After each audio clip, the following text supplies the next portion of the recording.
अस्सलाम वालेकुम दोस्तों, welcome to our channel CN9। Ahkaf के इलाके में आद नाम की कौम रहा करती थी। ये बहुत ही ताकतवर कौम थी और अल्लाह सुब्हानो ताला ने इस कौम के लोगों को दीगर कौमों के मुकाबले में बहुत ही ताकतवर बनाया था। ये लोग अपने जिस्म और कद से बहुत बड़े पहलवान नज़र आते थे और दूसरी कौमों के लोग इनके सामने बौने नज़र आते और देखने से ऐसे लगते कि जैसे इनके जिस्म फौलाद के बने हुए हैं। ये जिस कौम से भी जंग करते या लड़ते तो थोड़ी ही देर में इस कौम को शिकस्त दे देते थे और कोई दूसरी कौम इनको शिकस्त नहीं दे पाती थी। अल्लाह ताला ने भी इनकी हर चीज़ में बरकत डाल दी थी। इनकी वादियाँ ऊँटों, घोड़ों और बकरों से भर गई थीं। इनके खेतों में फसलें भी बहुत ज़्यादा होती थीं। इनको अल्लाह ने बेटे भी कसरत से अता किए। गर्ज ये कि अल्लाह ने इन पर अपनी नेमतों की खूब बारिश बरसाई। जब दौलत व सरवत बहुत ज़्यादा आ गई तो इस खुशहाली की वजह से ये लोग ऐशो अशरत में पड़ गए और बुलंद इमारतें तामीर करने लगे। और इन इमारतों की तामीर का मकसद रहाइश नहीं बल्कि फ़ख्र गुरूर और ताकत के इजहार के लिए था। खुद वो हैमों में रहते थे। ये ऐशो अशरत में इस हद तक गुम हो गए कि इन्हें अपने आबाओ अजदाद की सुनाई हुई कहानी तूफ़ान नूह भी याद ना रही, हालांकि इसके निशानात इन लोगों ने खुद देखे थे। वो ये भी भूल गए कि अल्लाह ताला ने नूह अलैहिस्सलाम की कौम को तूफ़ान के अज़ाब से क्यों हलाक किया था। तूफ़ान नूह के बाद का ज़माना क्योंकि इन्हीं अहले ईमान अफराद पर मुश्तमिल था जो हज़रत नूह अलैहिस्सलाम पर ईमान लाए थे, लिहाजा दुनिया से बुत परस्ती ख़त्म हो चुकी थी। हर तरफ तौहीद और रसालत का चर्चा था, लेकिन वक्त के साथ साथ शैतान इन लोगों को तौहीद और रसालत की दावत से गाफिल करता रहा और इसने अल्लाह ताला के हुज़ूर ये कहा भी था कि वो आदम की औलाद और अल्लाह के बंदों को ज़रूर बहकाएगा।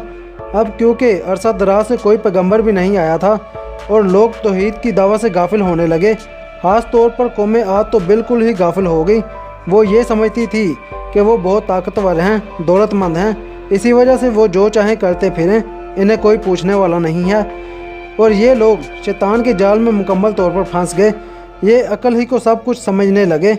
इन पर भी शैतान ने वही हरबा अपनाया जो वो हमेशा इस्तेमाल करता है, यानी पहले इनकी आल औलाद को तस्वीरों और मुजस्मों के फितने में मुब्तला किया और फिर आहिस्ता आहिस्ता इन्हें बुत परस्ती का जहर पिला दिया। यही काम कौम आद ने भी किया और ये कौम भी इन नेक लोगों की तस्वीरों और इनके मुजस्मों की परस्तिश करने लगी। जब इस कौम ने भी हज़रत नूह अलैहिस्सलाम की कौम की तरह शिरक करना शुरू कर दिया, इनकी बुत परस्ती और सरकशी हद से बढ़ गई, तो अल्लाह सुब्हानो ताला ने इनकी हदायत के लिए अपने पैगम्बर सैयदना हूद अलैहिस्सलाम को भेजा। हज़रत हूद अलैहिस्सलाम ने इनको समझाया, तौहीद की दावत दी और इस्लाम का दर्स दिया, मगर ये कौम तो शैतान के जाल में इस बुरे तरीके से फंस चुकी थी कि ये हज़रत हूद अलैहिस्सलाम से कहने लगे, ए हूद, हम तो तुम्हें बेवकूफ़ों में से समझते हैं और झूठों में गुमान करते हैं।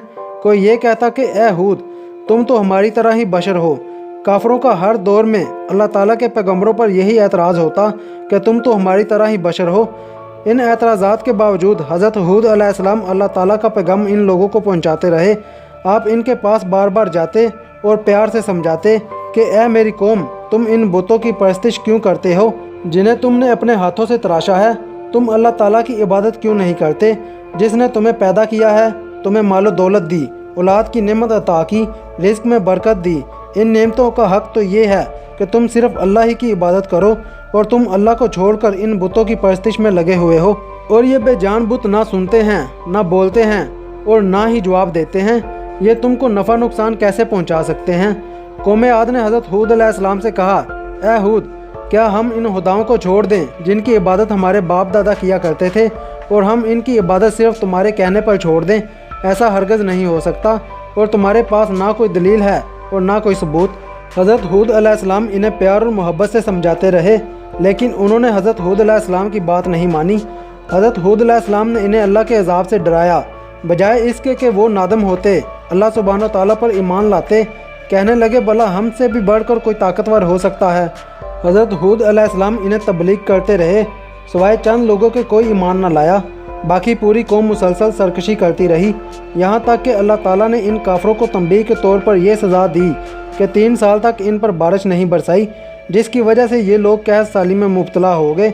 इनके घरों में फाके होने लगे, इनके कुएँ खुश्क हो गए, इनके पास घास भी खाने के लिए नहीं थी। जिन खेतों पर ये फ़र करते थे सब मैदान बन गए। हज़रत हूद अलैहिस्सलाम ने इन्हें फिर समझाया कि शायद अब ये समझ जाएं और अल्लाह ताला पर ईमान ले आएं। फिर हूद अलैहिस्सलाम ने इनको बड़े अजाब से डराया कि असल अजाब तो इससे भी ज़्यादा खौफनाक होगा तुम अब भी इन बुतों की परस्तिश से बाज आ जाओ और अल्लाह ताला पर ईमान ले आओ। मगर ये कहाँ मानने वाले थे। कहने लगे, ए हूद, ले आओ हम पर वो अजाब जिसका तुम हमसे कहते हो। और अपने दिल ही दिल में खुश होते कि हमारी ताकत का आलम तो ये है कि दुनिया में बसने वाली दीगर कौमें हमसे डरती हैं। हम बुलंदो बाला मारते तमीर कर लेते हैं। हमारे कद तो पहाड़ों के बराबर हैं। हमें कोई अजाब क्या हिलाएगा। हम इस अजाब का मुकाबला भी कर लेंगे और इसे अपनी ताकत से रोक लेंगे। इन्हें अपनी ताकत पर गुरूर तो था ही। इसी घमंड में इन्होंने हज़रत हूद अलैहिस्सलाम को जवाब दिया। जब कौम आद ने हज़रत हूद अलैहिस्सलाम की दावत को कबूल ना किया तो अल्लाह ताला ने सैयदना हूद अलैहिस्सलाम को हुक्म दिया कि वो अपने ईमान वाले साथियों को लेकर इस इलाके से निकल जाएं। जब हज़रत हूद अलैहिस्सलाम और ईमान वाले इस बस्ती से निकल गए, फिर अल्लाह का अजाब इन पर अजीब रंग में आया। तवील अरसे से खुश्क साली थी, बारिश हो नहीं रही थी, खाने को अनाज नहीं था कि अचानक देखते हैं कि आसमान पर स्याह बादल नमूदार हो रहे हैं। वो इस बादल को देखकर खुशियाँ मनाने लगे कि अब ये बादल हम पर बरसेगा और एक मरतबा फिर खुशहाली हमारे पास आएगी। कौम आद की एक औरत थी जिसका नाम महत था। इसने जब इन बादलों की तरफ देखा तो चीख मारकर बेहोश हो गई। लोग बहुत हैरान हुए कि अभी तो ये ठीक ठाक थी और बादलों को देखकर खौफजदा हुई और चीख मारकर बेहोश हो गई। जब इसे होश आया तो लोगों ने पूछा, ए महत, तूने क्या देखा जो बेहोश हो गई। इसने बताया, मैंने इन बादलों में एक ऐसी आंधी को देखा है जो आग की तरह सुर्ख है और इसके पीछे पीछे कुछ लोग हैं जो इसको हंकाए हुए ला रहे हैं। जिस बादल को वो बारिश का बादल समझ रहे थे वो तो अजाब का बादल था। इसमें बारिश की बजाय अजाब था जो कि वो खुद चाहते थे। बस ज़रा ही देर गुजरी थी कि तेज़ हवाएं चलने लगी और इसने सुर्ख आंधी की शक्ल अख्तियार कर ली। ये हवा इतनी होलनाक थी कि इस हवा ने कौम आद के ताकतवर पहलवानों को पहले ऊपर उठाया और फिर ज़मीन पर पटक दिया। इनके ताकतवर लोग हवा में यूं उड़ रहे थे जैसे कोई तिनका हवा में उड़ रहा हो।